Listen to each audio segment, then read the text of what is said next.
Baik, yang kedua setelah adanya abstrak dan keyword, ini biasanya kalau abstrak itu dia diterjemahan dua bahasa minimal ya, Indonesia dengan Inggris gitu ya. Nah setelah abstrak ya dengan keyword, berikutnya adalah latar belakang masalah. Bisa menggunakan latar belakang masalah, bisa menggunakan latar belakang, bisa juga kadang menggunakan introduction atau pendahuluan ya. Nah ini biasanya tergantung namanya itu gaya selingkung dari jurnal masing-masing. Tapi intinya adalah ya di latar itu kita memberikan atau menguraikan ya fakta dan data terkait dengan objek penelitian yang akan kita teliti. Ya, kontroversinya, kemudian juga mungkin di sana ada permasalahan ya yang perlu diselesaikan. Nah, ini yang paling banyak terjadi nih. Ini sama juga, maka saya katakan baik tesis ataupun jurnal itu harus sama. Gitu ya. Kalau tesis mungkin dia lebih luas lagi. Kalau jurnal dia lebih spesifik. Nah nanti harusnya ada tesnya nih, bukan tes, maksudnya ada contoh konkretnya. Dari sekarang berarti siapkan untuk saya mau nulis tentang satu judul, satu topik saja. Kira-kira latarnya itu seperti apa, seperti contoh saja sebagai contoh gitu ya. Jadi latar itu juga nanti bisa menggunakan umpamanya logika induktif atau deduktif atau campuran ya. Terkadang kan orang itu bicara biasanya itu dari yang besar, dari yang umum ke yang khusus. Biasanya seperti itu yang paling banyak. Gitu. Jadi ini cara berpikir sebenarnya.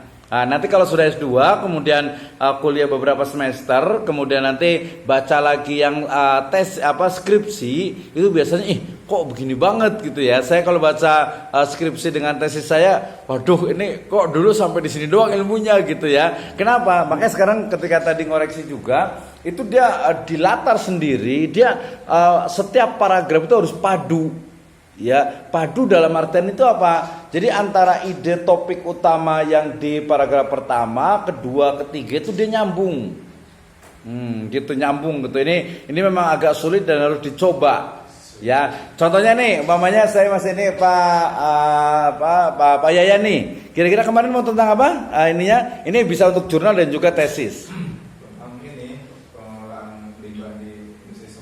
Oke, itu kan berarti udah hampir ini ya, karena kemarin sudah di print juga. Oke, coba sebutkan kira-kira untuk mengantarkan pembaca pada permasalahan nanti di rumusan masalah, di latar itu apa yang akan dibahas kira-kira?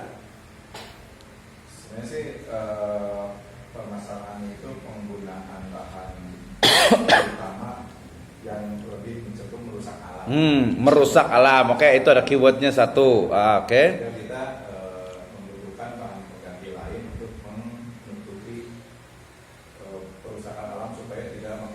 Besar, oke.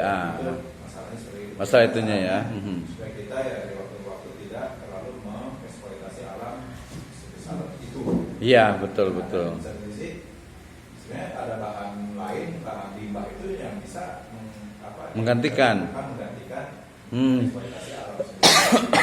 Oke, jadi tadi masalah utama itu memang eksploitasi penggunaan bahan gitu ya, penggunaan bahan dan juga kerusakan lingkungan gitu karena pengolahan itu. Tapi kemudian nanti ada turunannya juga yang kemarin dibahas itu adalah tentang efisiensi ya, karena memang tadi berapa sampai 60% ya. 60% itu dia menjadi limbah, dan itu dari mulai mungkin yang bahasa orang awamnya itu dari mulai ngambil bahan mentahnya itu juga udah merusak alam, otomatis digaruk atau mungkin digali atau mungkin gunungnya dihabisin gitu ya. Merusak alam dalam prosesnya juga menghasilkan emisi yang mencemari alam. Kemudian nanti ya pas proses sampai limbahnya pun juga merusak juga gitu ya. Itu berarti ada proses yang bahan kimia kali ya. Sebenarnya hanya proses fisika Pak, jadi hanya proses pembakaran aja. Iya, pembakaran ya. Iya, seperti tadi prosesnya bukan bahan kimia ya. Jadi bahan tapi kan tadi harusnya kalau yang alami gitu istilahnya kita anggap saja mungkin kayak bahan dasar itu mirip-mirip tanah lah ya. Tanah gitu kemudian diolah, harusnya kan keluarnya tanah lagi gitu harusnya ya. Tapi ternyata tidak gitu ya. Keluarnya itu memang limbah itu yang merusak gitu ya. Semen plus emisi CO2, emisi VOC. Oh, sama yang asapnya itu kali ya. Ya, oke. Nah, kalau seperti itu kan sebenarnya masalahnya itu sudah jelas. Berarti untuk berbicara tentang latarnya, berarti bagaimana kita itu pertama itu bisa menyuguhkan data tentang kerusakan alam yang ada di berbagai proyek semen di dunia. Nggak mesti ke situ dulu. Yang di Cibinong itu bisa nanti gitu kan, saya disebutkan namanya gitu ya. Dari umum dulu ya. Iya, dari umum dulu gitu. Bahkan kalau lebih luas lagi, karena nanti pendekatannya itu Islam, ya kita bicara tentang bagaimana Islam itu menjaga lingkungan. Nah, gitu nanti masuknya ke teorinya. Saya kemarin pas beres-beres buku itu ada teorinya ya tadi Yusuf Qaradawi tentang apa fiqhul bi'ah.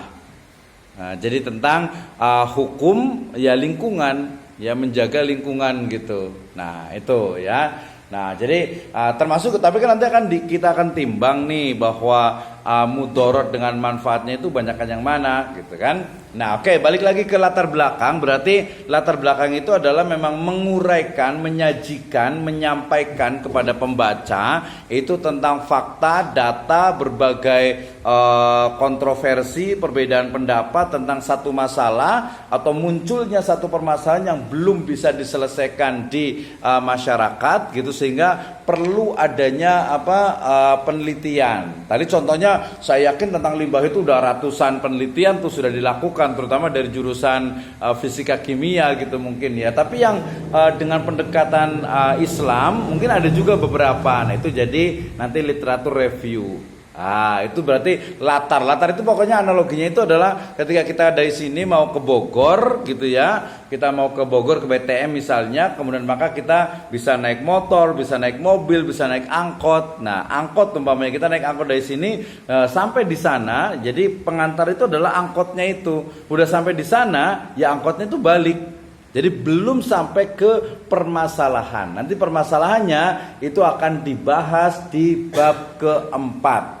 Ya, nah di bab kedua nanti kalau di jurnal itu ya di bab berikutnya. Di bab kedua itu ada kerangka teori. Saya bicara latar seperti itu, tapi suka tumpang tindih overlapping dengan saat saya mau bicara terkait dengan permasalahan gitu, rumusan masalah. Jadi agak saya mau bicara rumusan masalah, tadi juga udah dibahas di latar itu. Kalau pas ini gimana? Enggak, kalau rumusan masalah dalam artian di akhir itu enggak ada masalah, karena memang nanti akan dirumuskan lagi. Sebenarnya kan di latar itu sebenarnya dia lebih kepada identifikasi. Jadi identifikasi permasalahan berarti di latar itu dia paling banyak permasalahan. Jadi masalah yang akan disajikan di latar itu adalah permasalahan yang sangat banyak. Iya. Iya betul, kompleks betul. Nah nanti, jadi misalnya gini, kerusakan alam yang terjadi karena pabrik semen itu terjadi tidak hanya untuk manusia, ya tetapi juga untuk binatang, untuk hewan dan seterusnya. Nah itu permasalahan disebutkan. Untuk manusia kerusakannya itu adalah ini. Sumbernya berarti mungkin dari kedokteran. Dari lingkungan kerusakannya itu adalah ini.